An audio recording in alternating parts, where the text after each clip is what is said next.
AG ನ್ಯೂಸ್ಗೆ ಸ್ವಾಗತ. ಯಾರೋ ಪಾಪಿಗಳು ಹಡಿದ ಹಸುಕೂಸನ್ನ ಪ್ಲಾಸ್ಟಿಕ್ ಚೀಲದಲ್ಲಿ ಹಾಕಿ ಹೋಗಿರುವ ಘಟನೆ ಯಲ್ಲಾಪುರ ಓಣಿಯ ಪಾಟೀಲ್ ಗಲ್ಲಿ ಈಗಷ್ಟೇ ಜರುಗಿದೆ. ಅಯ್ಯೋ ಪಾಪ, ಹಸುಕೂಸನ್ನ ಹೀಗೆ ಪ್ಲಾಸ್ಟಿಕ್ ಹಾಳಿಯಲ್ಲಿ ಕಟ್ಟಿ ಎಸೆದು ಹೋಗಿದ್ದಾರೆ. ಅವರೆಂತ ಕ್ರೂರಿಗಳು ಅಂತ ಬೆಳಿಗ್ಗೆ ಎದ್ದು ಅಲ್ಲಿನ ಜನ ವಾಯು ವಿಹಾರಕ್ಕೆಂದು ಬಂದಾಗ ಒಂದು ಪ್ಲಾಸ್ಟಿಕ್ ಹಾಳಿಯಲ್ಲಿ ಈ ಕೂಸುಕೊಂಡು ಬಂದಿದೆ.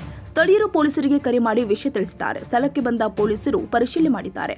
ಮಕ್ಕಳಿಲ್ಲವಂತೆ ಅದೆಷ್ಟೋ ಜನ ಗೋಳಾಡ್ತಾರೆ. ಯಾರೋ ಪಾಪಿಗಳು ಹೆತ್ತ ಕೂಸನ್ನ ಹೀಗೆ ಪ್ಲಾಸ್ಟಿಕ್ ಹಾಳಿಯಲ್ಲಿ ಕಟ್ಟಿ ಎಸೆದು ಹೋಗಿದ್ದಾರೆ. ಇದೆಂತ ದುರಂತ, ಅವರಿಗೆ ತಕ್ಕ ಶಿಕ್ಷೆ ಆಗಲೇಬೇಕು. ಕನ್ನಡಿಗರ ಮೆಚ್ಚಿನ ನಿಮ್ಮ ಎಜೆ 24/7 ನ್ಯೂಸ್ ಕನ್ನಡ ವಾಹಿನಿ ಇದೀಗ ಟಿವಿಯಲ್ಲಿ ಲಭ್ಯ. ವೇಳೆ ನೋಟಿಸ್ ಕೊಟ್ಟಿದ್ರೆ ವಾಪಸ್ ತಗೋತೀವಿ.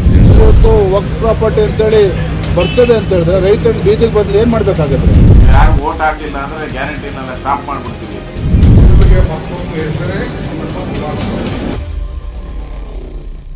ಕರ್ನಾಟಕ ಮತ್ತು ದೇಶ ವಿದೇಶ 360 ಡಿಗ್ರಿ ಸುದ್ದಿ ಹಾಗೂ ಉತ್ತರ ಕರ್ನಾಟಕ, ಬೆಳಗಾವಿ, ಬಾಗಲಕೋಟೆ, ಧಾರವಾಡ, ಹಾವೇರಿ, ಗದಗ, ಬಿಜಾಪುರ ಜಿಲ್ಲೆಯ ಕ್ಷಣ ಕ್ಷಣದ ವಿವರವನ್ನ ಪಡೆಯುವುದಕ್ಕೆ ಎಜೆ 24/7 ನ್ಯೂಸ್ ಕನ್ನಡ ವಾಹಿನಿಯನ್ನ ಲೈಕ್ ಮಾಡಿ, ವಿಡಿಯೋಗಳನ್ನ ಶೇರ್ ಮಾಡಿ, ಕಮೆಂಟ್ ಮಾಡುವ ಮೂಲಕ ನಮ್ಮ ವಾಹಿನಿಗೆ ಸಹಕಾರ ನೀಡಿ ಮತ್ತು ಚಾನೆಲ್ ಅನ್ನ ಸಬ್ಸ್ಕ್ರೈಬ್ ಮಾಡಿ.